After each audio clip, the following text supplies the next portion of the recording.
Good afternoon, everybody. Uh, I'm just going to start by saying I'm not very sure how much I'll get done today. The weather is absolutely atrocious, so it may well knock the internet out, or it may well start. The internet might start affecting the cameras and things, but we'll see how we get on. Excuse me. I'll just bring in the reprobates. Today we have got Scott, the blue light turner, and we've got Dale. I did send a link out to Chris of the Dragons as well, but it looks like he's a bit busy today. I did Probably send, asleep, mate. yeah, I did send a link out to Mark, the gentleman Turner, and he's not up for it today. And while we're on the subject, Mark is not going live tonight. I think he's having a bit of a bad day, so he's not going live tonight. Right. Yeah, well, I did message him. I'll message him once we're finished and see what's happening. For those of you who are in the Wood Turning 360 Club, there is a demo by one of the club members tonight, Scott Hampton, doing Christmas tree ornaments, I believe. And tomorrow night, Martin is not doing a live on YouTube, but he is going to be doing a demo on, again, Wood Turning 360, doing a thin-walled bowl. So I will stick the guys back in the background and we will have a look at what we're going to be doing. Right, today I'm just doing a fairly simple bowl today. It's a fairly simple bowl, but it's going to have a bit of a twist. Wayne, it's not a bowl, it's a box. I'm not doing a bowl today, I'm doing a box today. Have you taken your dementia tablets? Tuesday.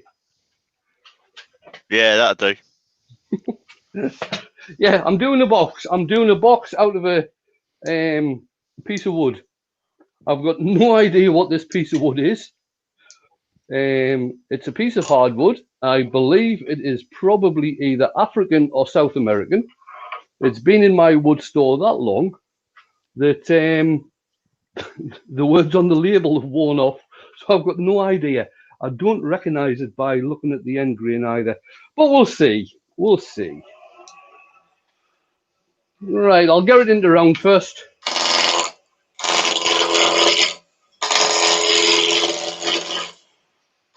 Who's in? Names, Dale.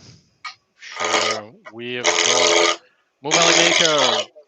Actually, we've got the Lunching with Ladies Move Maker. We've got the Lunching with Ladies Robert Topman.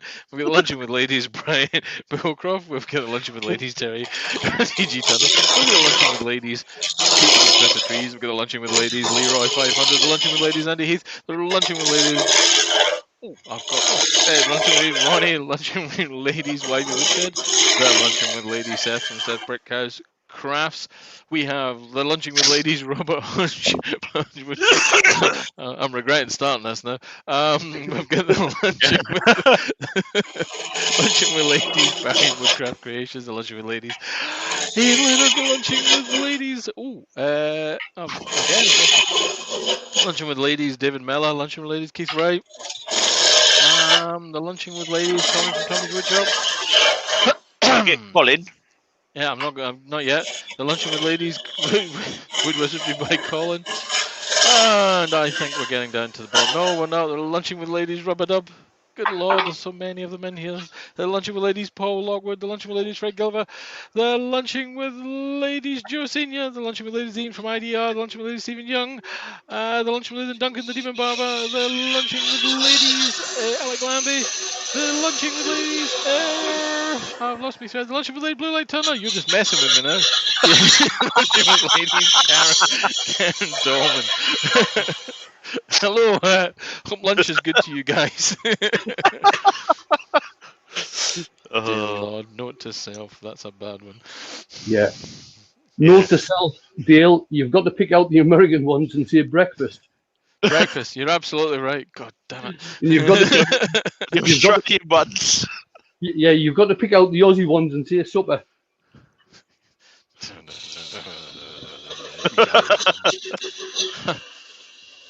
You guys.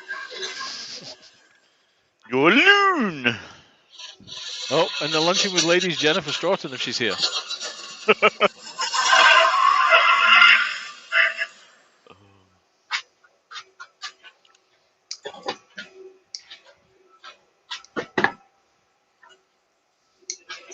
Put a small groove in these tenons.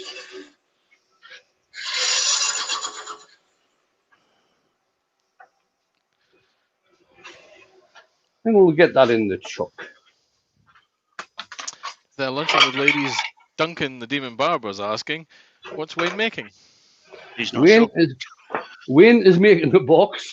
I thought it was a bowl. No, I thought it was a bowl. Sure it's not a vase or a goblet? It's a nice, simple, straight-edged box, but it's going to have a bit of a twist.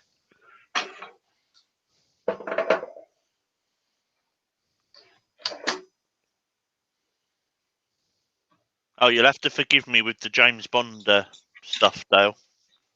Oh, why? Yeah. Well, before we come live, Wayne gave me a bit of education because I didn't even know who Lazenby was. Lazenby is arguably one of the best James Bonds, if not the best James Bond. You know, with Sean Connery notwithstanding. That's what I said.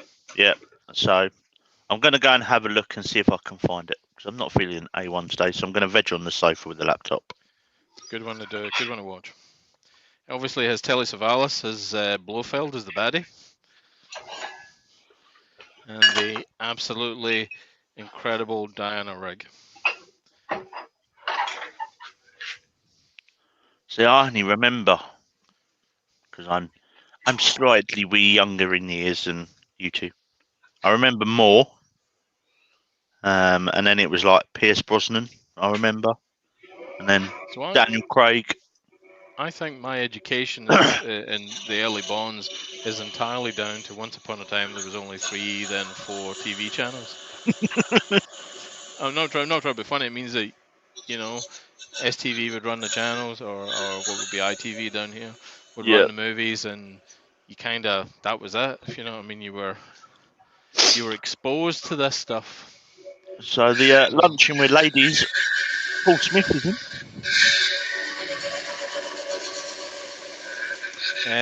The Lunching with Ladies, Joe Senior saying Casino Royale. But you've got to get which Casino Royale? Have you got the one with Woody and young Mr. Niven, or is it the more recent? To tell you the truth, that was one of the stupidest movies I've ever seen. Well, also had Peter Sellers in it, the Niven one, didn't it? But he was trying to be the so Peter Sellers has been Bond. David Niven has been Bond, granted. Not proper, well, I was going to say proper Bonds, but you know what I mean. Played the character. It was a mad movie, very much of his time. A young Chris of the Dragons informs us that he's backstage blowing smoke. Oh. He's trying to blame technology. I think it's a lack of planning. Lack of Good planning afternoon, on Chris's Fred. part. Good afternoon, lunch mate. with the I do ladies, blame Chris. the tech. I always blame the tech. It's never me. Blame tech. No. He had to put his boots on. Then he had to stroll out and start the truck. No. Sorry, my backman didn't even make tea. It was terrible. Didn't even make tea. No, it's terrible. Oh, outrageous. Outrageous. See, I know it's a recent Bond, but my favourite is Skyfall. See, Skyfall's got a lot of elements to it, which I really, really like. And the reason why you probably like it is it harks back to an awful lot of the Sean Connery Bonds, which I consider to be the best Bond, obviously. I just like the idea of making bombs out of light bulbs. We need to chat them. If only Macaulay Culkin had thought of that in Home Alone, you know. I'm sure he did, but the censors wouldn't allow it. Break into my house. Woodridge by Colin says, sack him. Mike Yu says, any chance on someone doing a live on wood turning photography? Compared to others, my Instagram photos aren't that good. Right. That's interesting. On eBay, you can buy a fairly cheap light box. I think mine cost about £18. It actually comes with a pair of lights as well, and it's ideal for doing photography. Does yours come with different colour backgrounds as well, Wayne? Yeah, it's got the normal background is white. It also comes with a black, red, and blue background as well. I tend to stick to the white, I've got to say. Sounds like we've got the same one. Let me see if I can find a link for it. So Robert Elliott, PhD, says, how come there's 51 watching and only 11 viewers have liked it so far? It's a very good point.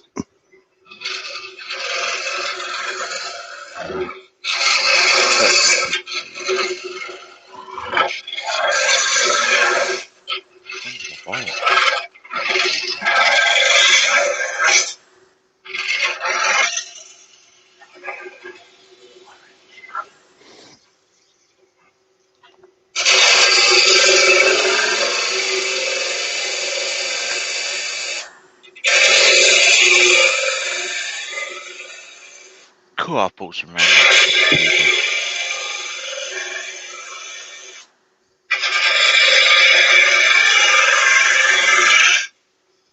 It's got a very distinctive smell, this wood, but I still don't recognise what it is.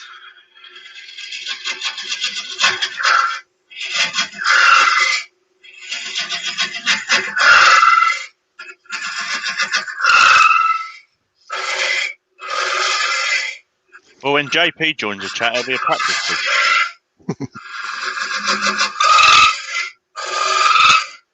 Designer Makers joined us.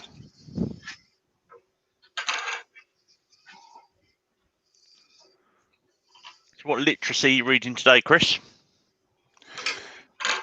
So on today's reading list, I've got Turner's Disaster Model. Oh.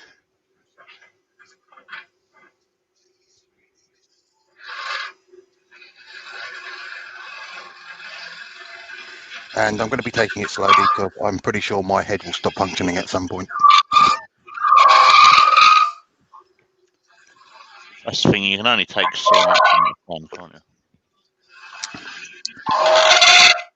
Well, I need to compare it to two other different sort of like disaster modelling things, and it's interesting, but it's also incredibly brain intensive.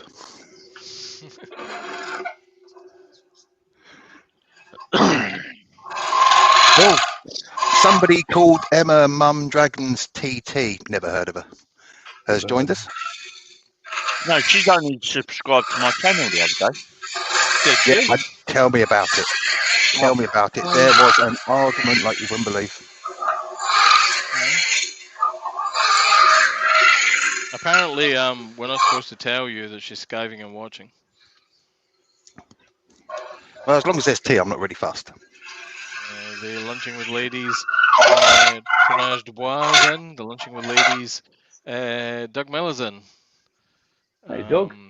And obviously the Lunching with Ladies, Emma, is in.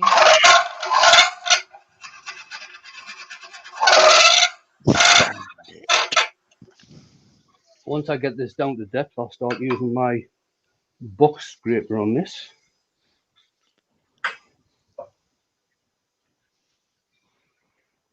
So there is the link to the light box. It sounds like Wayne and I have got the same.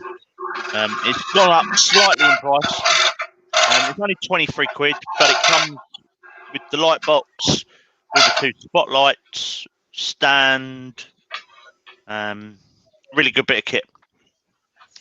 The Lunching with Ladies, Ruby Clare is in. Hi, Ruby. The Lunching with Ladies, Brent Bokoff is in. And the Lunching with Ladies, Brian at Hartwood Tunning. Emma says she's got her paperwork today, so is that her redundancy paperwork? Yeah. I'd have the same attitude. Yeah, whatever. I'm going. Later. It's the case, just dropping the mic and getting on with the rest of your life. Yep. What are you going to do about it? You won't discipline me. Yeah, exactly.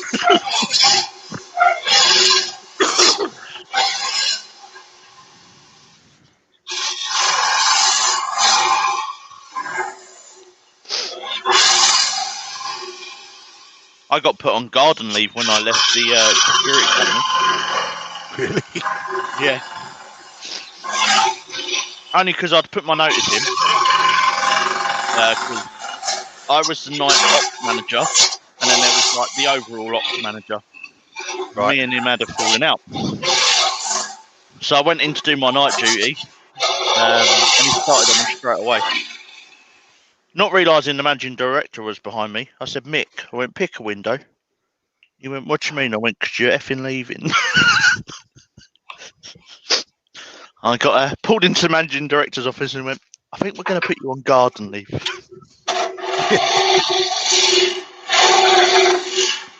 I then found out that night that the mobile patrol driver had him round the neck.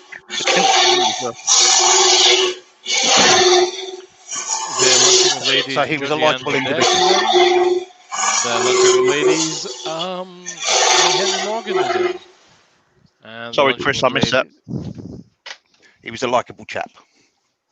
Oh, he was a knob. I was gutted because if I hadn't have gone, I would have got the job. Yeah. Yeah, but look where you've ended up. I know. Working for the finest ambulance service in the country. Well, the world has had have it.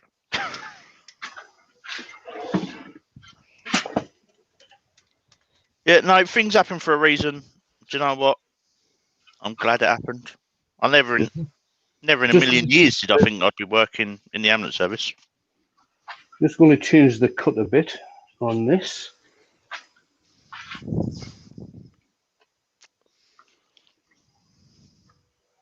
So is that similar to the Jason Breach box scraper, Wayne? This is the Sorby one, the Turnmaster. Okay. So you get different tips on it. You get 3 of these with it. Plus you get 4 different cutters. So you can just have a cutter on each and with a spare cutter. Plus what you can do to get a really fine cut is that it's got 3 indents and it's got a grub screw. So you can actually set it at 45 degrees to get a shear cut. I think one of them needs to go on my Christmas list. Well, I hope she's got lots of money. That'd be my money. So, we've got 61 watching Wayne and 42 thumbs. Cool. Paul Lockwood says, those light boxes are great if you have the space for them or can be bothered to set them up every time. Gave up with the one I have and just take pics in the shed for now. Yeah, mine lives folded up. It was under the bed. It's now in the workshop. But because I've got mine in the living room, so as soon as I go in from finishing the thing, I set it up on. We've got one of these big blanket chests, which is right beside the big windows at the back of the living room deal. Yep. Yes, sir. Sits right there, so I get loads of natural light coming in when I'm doing the photography. Spot. That would be excellent there. You have any trouble with Bryn coming to try and photobomb every shot, though? No, he doesn't often do that. I'm thinking because that clean room is so bright and white that I'm just going to put some sticky Velcro on the wall just so I can use the backdrop because I quite like the blue backdrop, being the blue light turner, and just take the photos in there.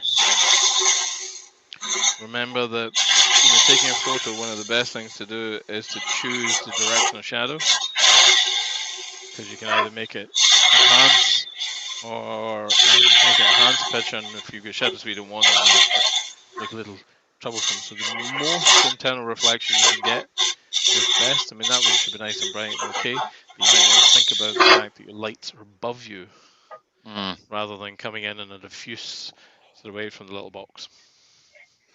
Just got a very small amount right at the bottom just to get rid of in the corner. So I misread Mo Valley Maker's statement, so I'm going to read it what I thought I said. I'll read it properly. It says, mine is like one of those self-erecting persons. You get it out and it explodes into shape. One day I'll solve the folding technique to put it away. What he actually meant was one-person tents, but my brain went somewhere else. I'm so bad. I hate to break it to you, Dale, but that's actually what he wrote, but your brain interpreted it that way. Oh no, I know what he wrote. I know what he wrote. It's just I selectively stripped words. You know, good lord. Says my self-erecting tent always shows up at the wrong time. I say. Normally when the dental nurse is leaning over. Yes. Paul Lockwood says that's sort of what I have to do. He takes some jiggling to fold it up. Lol. We brought. I think it was when the twins were like 14. We bought them a self-erecting tent each for their birthdays, and I had friends over to stay. Oh my days! Trying to fold the things back up to put them in the bag the next day was I've got a spray painting one, which I originally bought for the solution to the spray bench. Yeah. Don't get me wrong, it does the job it's intended to do, but it's one of those self-erecting things, and I swear I have not yet worked out how to fold the thing up the way it came out. It's folded up, you know, but it's held down with tapes and strings and all sorts of things. It's trying to watch the Met put up their crime tents. Right, so that's the box done. It's going to get a finishing cut. I've put some CA glue on there because it had a bit of a crack, and I'm going to get the lid done now. And then what we'll do, I'll put the box back on, I'll put the lid on, do a finishing cut down the outside, and then we'll come to the twist, as it were. We have a question from the ever lovely Joe, who's obviously lunching with ladies. Question. What did Wayne just spray on the wood? That was activator for the super glue, Joe. It makes the super glue go off very, very fast.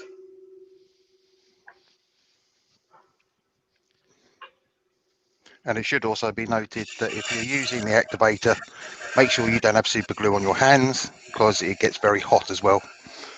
Hot I don't know how I know this. Hot. So Pete Twisted Tree goes on to say, easy to fold up, same as a 3D bandsaw blade, but twice as dangerous. I just stand outside the shed when I get a new bandsaw blade, open the door and throw it in there and then pick it up. Yeah, but I'm trying to fold them back up again. They're quite easy though. I mean, there's a wonderful video by Jonathan at Record Power where he shows you exactly how to do it. Worth watching.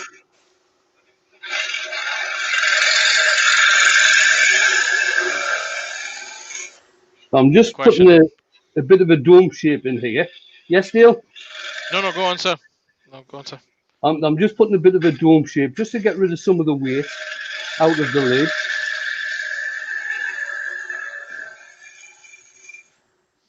There we are. I'm going to ask, what do people do with their old bandsaw blades? How do they dispose of them if they can't fold them up? Right, I take mine down the tip and put it in the scrap metal skip. I normally take an ankle grinder to mine, so it's one flat bit, and then my mate that does metal work has them and uses them to do all sorts of funky things. I must confess, I fold them back up and then dispose of them in the same sort of route as Wayne goes. The only thing I don't like, or the main thing I don't like about this tool, is because it's got the interchangeable top. The knurled part that unscrews actually sits below the flat part of the rest, so you've got to have your tool rest quite a way back, which means you've got quite a lot of overhang, which is not very good, but it's something you've got to live with sometimes.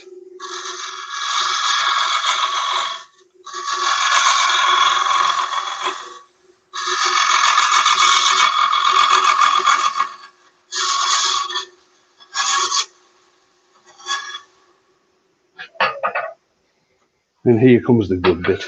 trying to get. Oh. So there's a question from Georgianne Burdett. Yeah. Wayne has such awesome tools that are out of reach and newbies.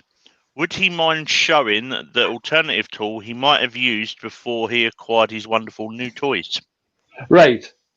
For hollowing, I don't know if you noticed, but I actually started off hollowing in the end grain just with my spindle gouge.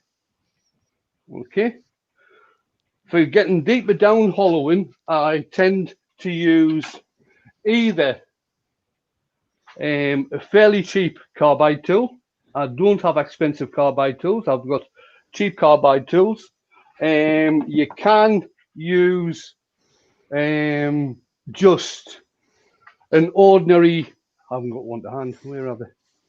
An ordinary square scraper for hollowing out. You can go down the route of buying a box scraper, but you don't really need to. Hollowing out with a spindle gouge is fairly easy.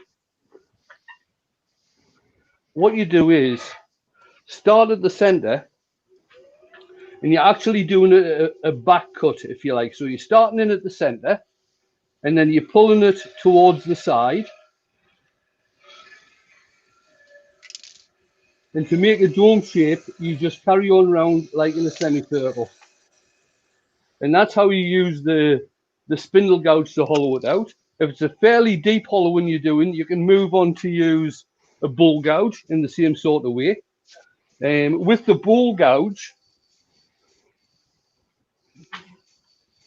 what you can do is you can actually start with the bull gouge upside down. So when you bring it up against the wood, you've got no chance of actually anything cutting. It's very, very safe. And then you can turn it round and you can actually gauge the cut. Now that's cutting on the top bevel there. That is now starting to cut on the bottom blade or the bottom cutting edge. But you can actually gauge the depth of cut when you're doing that. You don't have to take heavy cuts. You take very, very light cuts, so there's less chance of getting a catch. And the square scraper will work fine. So, Mole Valley Maker says, for those who join later, Rutland's have some cheap spindle gouges and skews in their Black Friday sale. So there is a link just gone up for Rutland. Peter Carlis has said, question, do you send your bandsaw blades for regrind?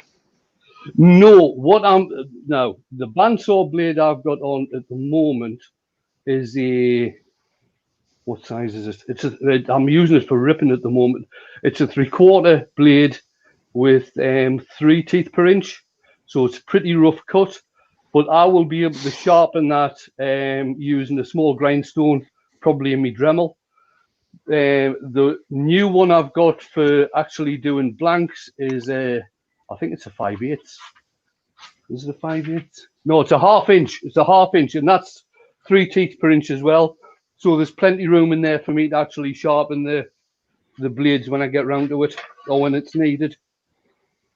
Because blades aren't cheap, especially mine, because they are for my bandsaw, the blades are 137 inch.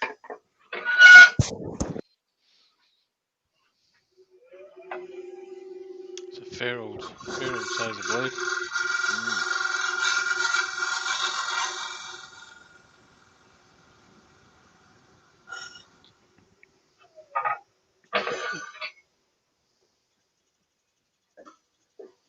Right, I'm creeping up on this very, very slowly.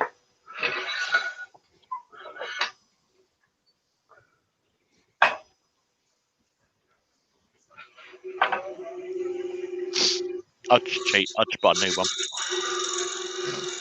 Me too. They're not expensive for mine. Now mine's 93 1/4. And I use Mr. Bandsaw. I use tough saws. Yeah, I reckon they're the best in the UK.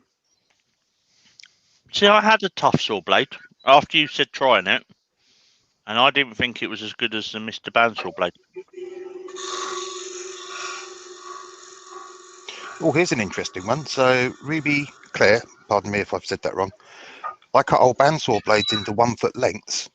Then each of those I fold into a V shape and use them to hold pieces I need to put a finish on. That's quite very cool. good.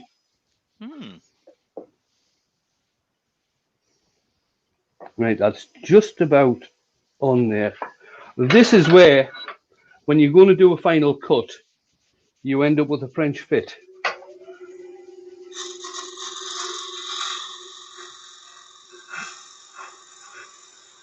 And for this particular box, I don't really want a French fit.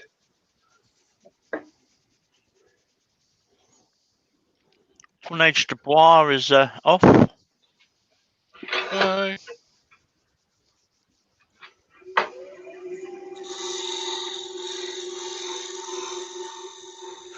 So speaking as a newbie, what's a French fit when it's at home then, Wayne? Too loose. Ah.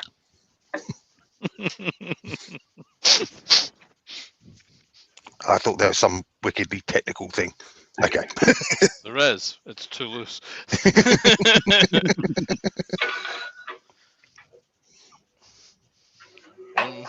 one of the circumferences. One of the diameters, my bad. One of the diameters is larger than was intended. Therefore, a requirement is no match to make an alteration.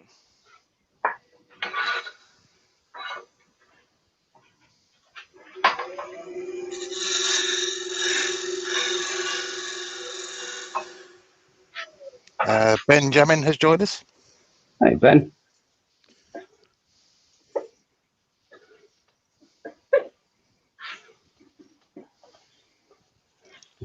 The thing is, 67 watching and 10 likes. How many? 69 watching and 10 likes. Well, No, you need to definitely more likes, update, right? mate. I've got 69 watching, 47 likes. whoops. I bet it'll be too big now.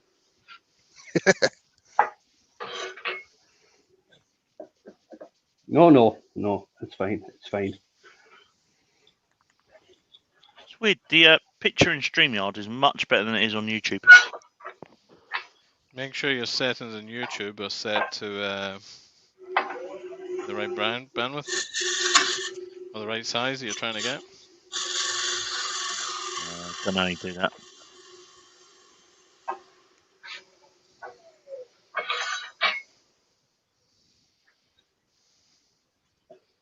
Settings. Okay, that's better. 72 watching and 52 likes. This is good. Blows, Jim lad.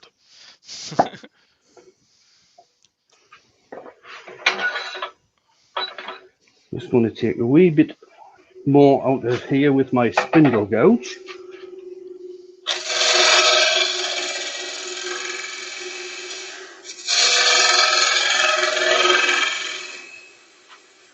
Now, usually I don't mind having a shadow line between the lid and the box, but in this case,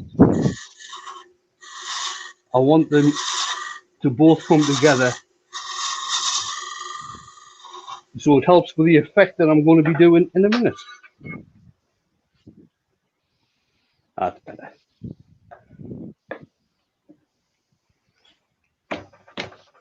That's more like it.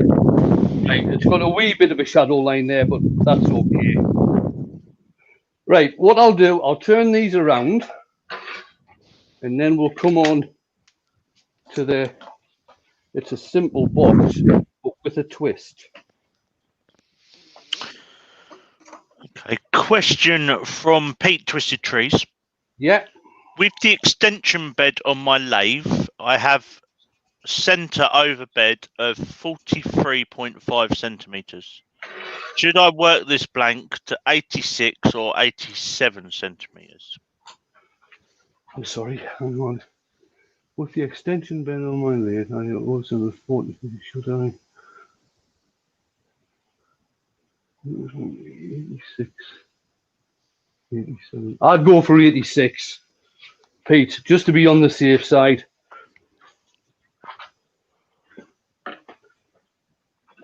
That's some size of blank you're putting on there, by the way.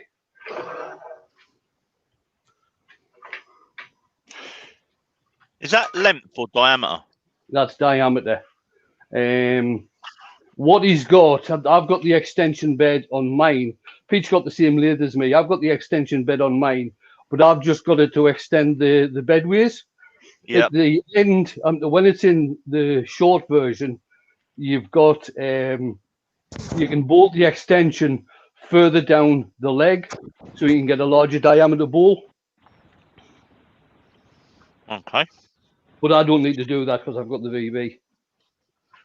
So here's a question from Chris Charlton, and I thought I'd put it to the wood wizard himself because he'll give you the best answer, Chris. If you have a good skew, do you need a spindle gouge? I would say yes. One of the best exponents of skew work is a guy called Steve Jones. I believe he's down in the Midlands. He's a production wood turner. He's time served, did his apprenticeship as a wood turner. He is absolutely amazing with a skew chisel, but he uses a spindle gouge with certain parts of the work he's doing. So yes, a spindle gouge is definitely needed. Right, what am I going to do? Right, what I'm going to do, I'm going to identify at the bottom. I'll put this back on overhead. I'm going to identify at the bottom where I want my base to be. I'm going to come up to about here.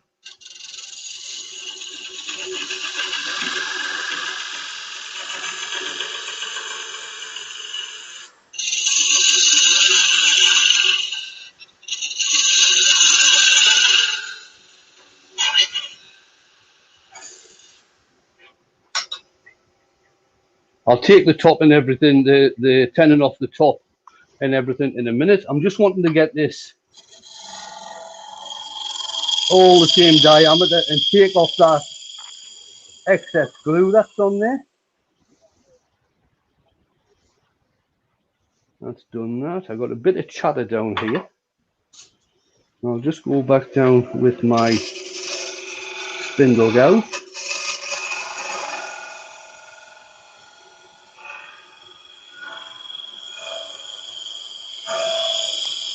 Wood Wizardry by Colin saying he had a pre-invade with Rich yesterday.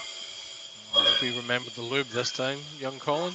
And everything looking good for Thursday. Oh. Right, turn the speed down. I'm not going to put any finish on at the moment. I'm not going to sand it or put any finish on at the moment. I'm turning the speed down to around about 500. Right, texturing tool, Robert Sorby texturing tool. I don't know how many of you actually use this tool, but chances are you probably use it for texturing. But it can actually be used for doing spirals, and this is where the twist is going to come in. Set your tool rest height. What you do is you've got the bevel. I don't know if you can see on one side of it is straight and there's a bevel on the other side. You tend to use the bevel side for cutting, whether it's texturing or doing spirals. And going straight, what you want to have is when you go straight in, once you bring the handle up so it starts cutting, the cutting bevel is actually on center height. That's what you want to have. Now, the texturing tool itself actually comes with a straight bar that sits on, and you can adjust the angle of that straight bar to get, obviously, to get different angles and things. I'm going to do this freehand. I've only done this a few times, so it may well cock up. And what you do is you present the tool and you start making some marks. And then you get into the cut. That's the cut in there. And you start moving the tool. Come on, cut. That's better. Have a look at that. It's probably looking a bit of a mess. It is looking a bit of a mess, but we'll get that sorted out. You can get the teeth to go back into the same cut.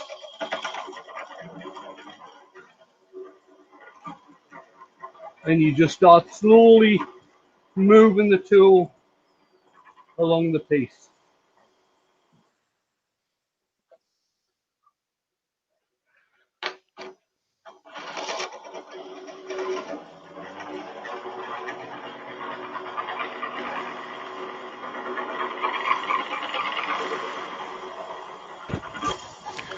So Duncan the Demon Barber asks, is the cutter rubbing on the tool rest? The cutter, no. The cutter is inside the bar. It spins inside the bar. There's a bearing on the inner part of the cutter. See what I'm doing? I'm starting to get there.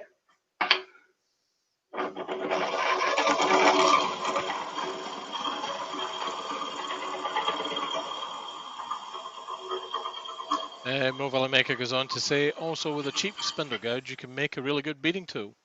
You can. You can actually start seeing the spiral coming now. And you can get the tool back into the groove.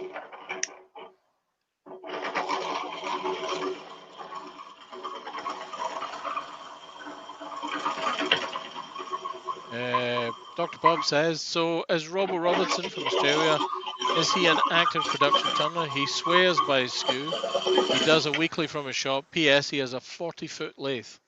Yes, I've seen his lathe. It's the same lathe that Steve Jones has got. I don't know if the bed on Steve's is as long as Robbo's. What's the one that Les Fauna's got? His lathe is massive. That's a one-way with 2 extensions on.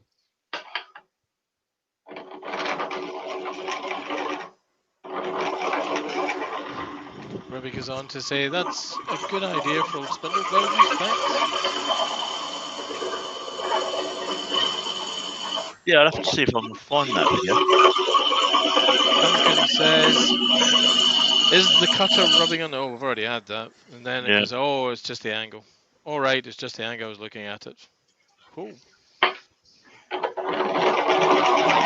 Ruby says, question, do you slow the lathe down for this? Yes, you run the lathe at around about 500 for this, Ruby. The practice piece I did earlier on came out a hell of a lot better than this, I've got to say. So do you slow it down for all texturing tools then, do you, Wayne? Yeah, for using the Robert Sorby texturing tool, it's probably the same with the Crown one and the Simon Hope one. You tend to run it at around about 500 when you're doing any sort of texturing. And is that because that's how you get the, otherwise it would just be making cuts if it was too fast, wouldn't it? Yeah. The bearing fails. Eventually.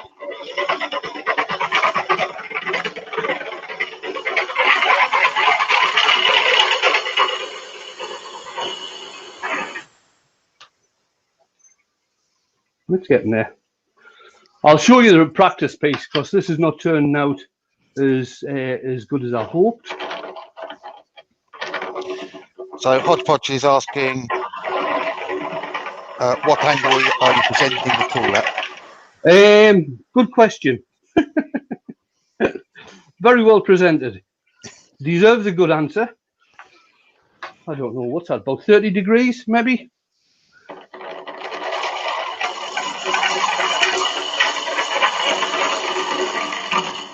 Now it's very difficult to do a spiral all the way down in a oneer, which is why I keep on going back.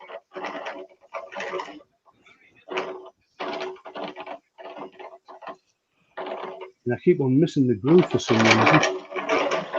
That's it.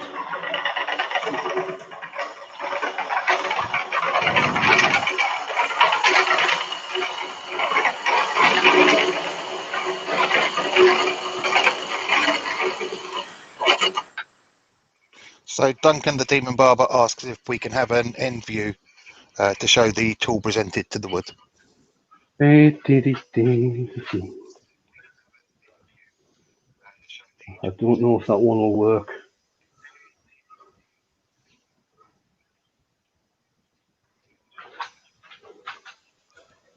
Right, so what I'm doing, I'm going in with the cutter flat, and then once I start getting into the groove, I'm lifting the handle up so it starts cutting. and then I've got it at about 30 degrees as I'm bringing it down into the spiral.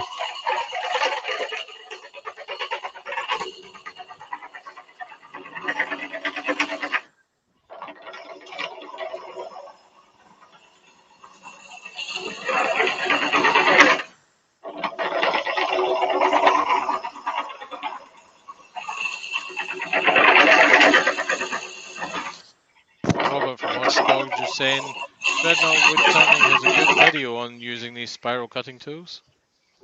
Who was that, sorry? Robert from Hodgepodge. Yeah. And his Dreadnought Wood Turning has a good video on using these spiral cutting tools. Right. Robert Sorby have got a good video on using them as well on YouTube.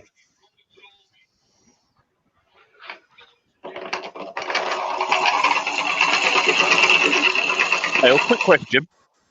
Yeah. Go on, mate. What's the model number of the Dremel you've got in your plunger out, mate? Well, it doesn't really matter which one, but that's an 8220. 8220. That's why I can't find it. Hear me out. But the one that works just as so. Actually, I tell a lie. My 8220 is on the rack. It's not the 8220. The one I've got in there right now is 8100. 8100. Yeah, 7-volt one. So Richard Phelan has joined us, Hey, Richard. and Emma Dragon Mum has asked, how much pressure do you need to use the tool? You don't actually need a lot, Emma, as long as the tool is sharp. I'm getting a hell of a lot better spirals down here than I am up here. Probably because I'm getting used to the tool again. You can do spirals going the other way as well. The other thing you can do is that you can do a spiral all the way down this way, turn it around and do a spiral all the way back up the top. So you actually get these diamond shapes sticking out.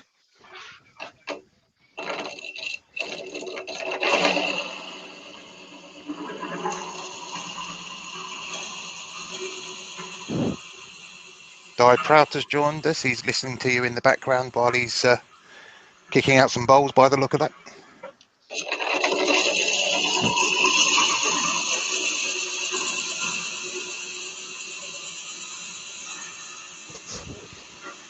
And Richard Lapsey has asked, how do you sharpen the cutter, or can you sharpen the cutter?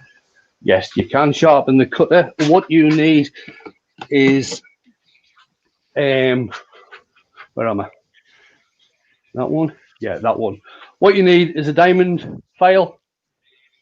Getting camera away. Diamond file, and you just run the diamond file around.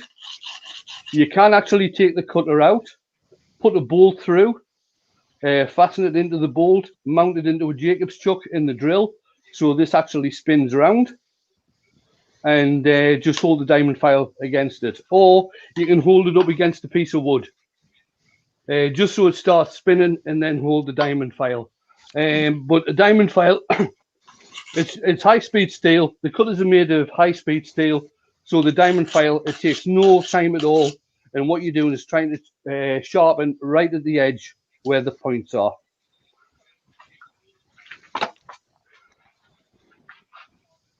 Now, as you can see, the bottom spiral, you can't see. The bottom spiral on this has turned out a hell of a lot better than the top one, mainly because I'm getting into how it's done again. And it's just a case of getting into that groove point there.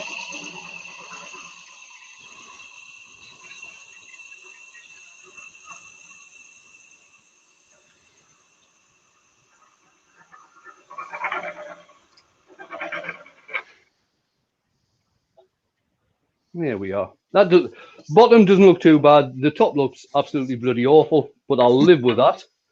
What I'll do now, I'll just put a bit of a shape on the top.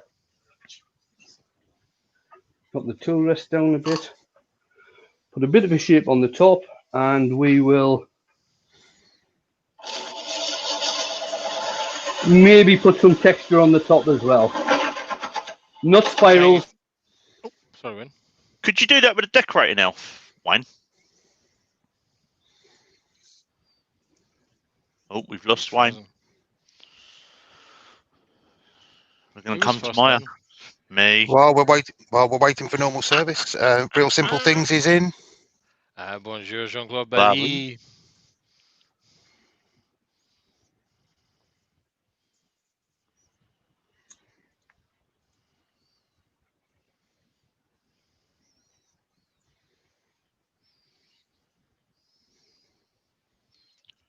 Duncan, to answer your question, it definitely works better with hardwoods, but you can get away with it on some softwoods depending on what texturing you're planning to apply. In some respects, the softwoods will take it quite well. Here we go. If you're gonna color it, right. Is that because it digs into the softwood a lot? Yes. Yes, indeed. What you've got to do here, Scott, is you've got to explain to people what's going on with Wayne through the medium of dance. Hang on. Modern interpretive dance. Hang on. Let me get the crystal ball out. Jean-Claude Barry saying, "Wow, that's ugly." Lol. It's not what you expect. It's not the normal standard of Wayne's turning, is it? But I can't connect with Wayne. The ball's just, it's not working. No. I need some tea in the workshop. Read the tea leaves. Paul Logwood says, "I keep spending money on these tools and don't seem to get them to them on a project. Bought the Texture Inspire tool about a year ago. Still not used it on the project." Dr. Bob says, "I switched to CBN cards to sharpen. I keep one in my smock pocket." Yes, CBN cards would be where I would go for sharpening most of those kind of wacky things.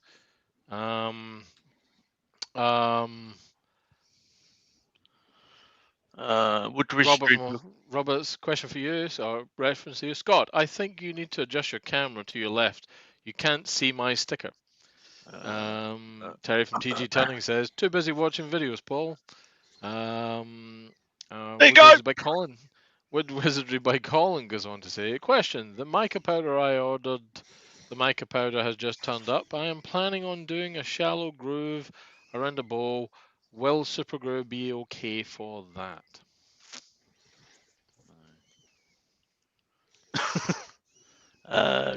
Yeah, I can't see why not. If you watched the Virtually Crafty at the weekend, who was it? Was it Dan Reese from Zebrano Woodcrafts? He did a small inlay in a ring, put some super glue in there, dipped it in the powder, and then. So I'm going to go with Stephen Young on this 2-part epoxy. Yep, that'll definitely work. Or get a couple of cheap small bottles of resin. You'll be able to pick up some stuff for about 20 quid or something like that. And then you're good to go. But the CA will definitely do the job. Pete Twisted Trees, did my sticker not make it onto your wall?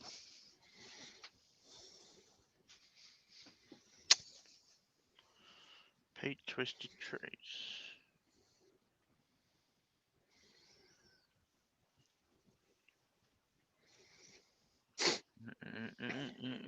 Or has Pete made it onto Is it on your roof? Is it on the roof? That's what I'm just looking. So another sticker board is actually on his roof. Maybe Bowie's covering it. Right, Mo Valley Makers saying. I can't see Pete Twisted Tree sticker, which is unusual because there's normally, as soon as a sticker arrives, it goes straight up. Hello, says Barry from Wood Creations. I'm busy having a clean up in the workshop, but I'm listening. I might have to be cheeky and ask if Pete can send me another sticker, because I can't see it, and all my spare stickers or ones that I've got doubles of, or it's definitely not in there because I only went through them the other day. While we're talking stickers, if anyone does want to do a sticker swap with anyone, then please send us a message. Mole Valley Maker, yours is on there. I've just seen that. Mole's on the roof. He's a flying mole. So what I do with my sticker boards is it's cheaper to buy a cupboard door from B&Q than it is to keep buying new boards. So I buy a new cupboard. I fill a cupboard door, buy a new thing in, and put it up. He's back. He's back. I said it was going to go off. You did. And it did. IDR. Technology again, Wayne. Yeah. See, Ian, if your sticker was in the box, it's probably still in the box at the moment.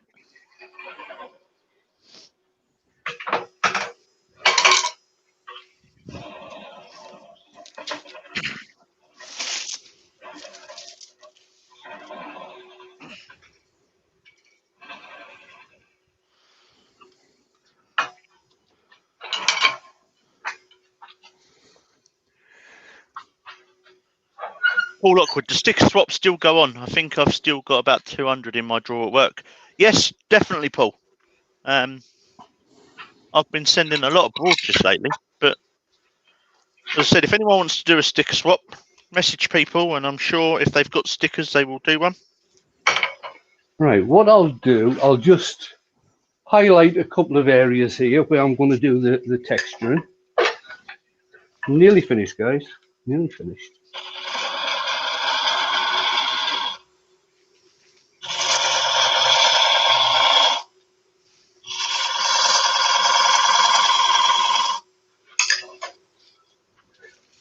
And then I'll just do some texturing in the top.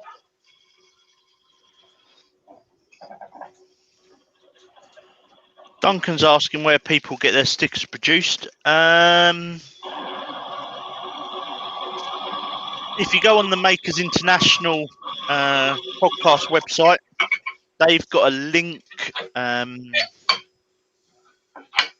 for sticker making.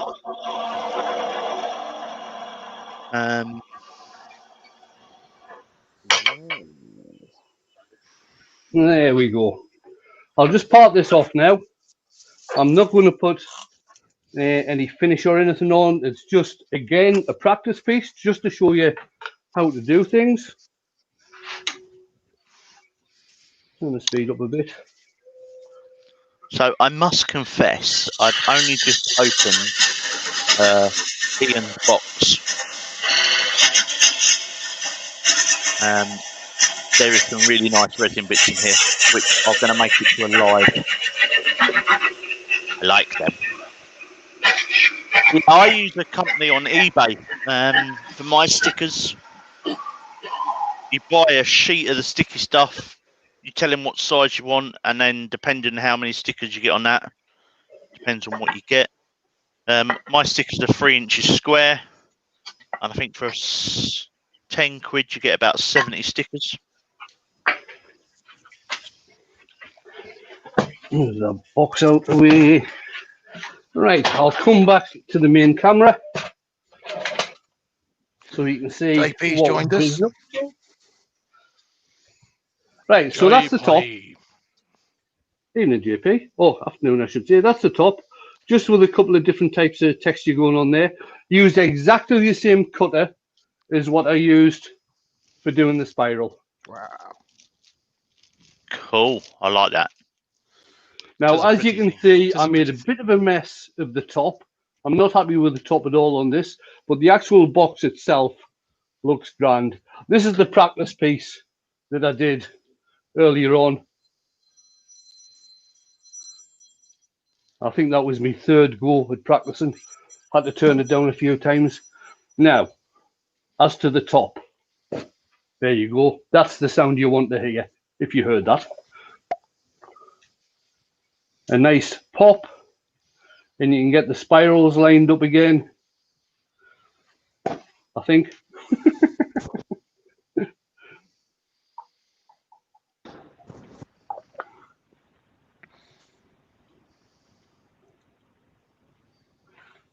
I think that's it about there. So there you go, guys.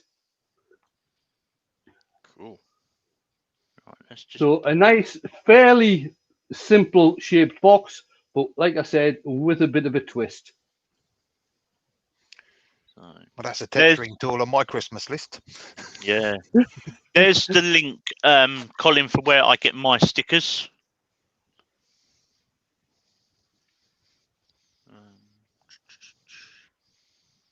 Gonna start making my own now. Are you now? GPC and both of them are practice pieces. Right, guys, I'll call it there. I know Dale's got to shoot off back to work, busy man. Chris has got to shoot off back and start doing some more research. Scott's going to veg on the sofa. Scott's going to veg on the sofa. No, actually, he's going to go watch Mr. Lazenby, aren't you? He is on Her Majesty's Secret Service. Right. And Ian, your sticker is on the wall. There you go, Ian. There we go. JP saying to you, Chris, you still need the #1 Holloway. Yeah, and the #1 Hollower. Yeah, I need My a Christmas #1 list is Hollower big. as well. Right, I'm going to hit the button as per usual.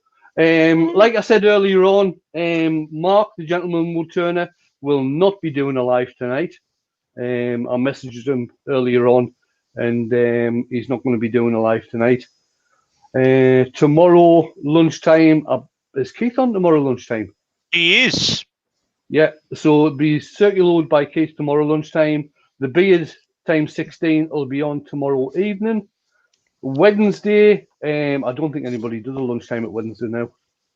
What I might do is I might put my premiere out Wednesday lunchtime. That gives me a little while to edit the video. Okay, no probs. And I'll be back on Wednesday night. And I'll let you know on Wednesday night what's happening the rest of the week. Right, so I'm pressing the button. Bye for now, guys. Thanks for coming along. Bye. Take care, guys.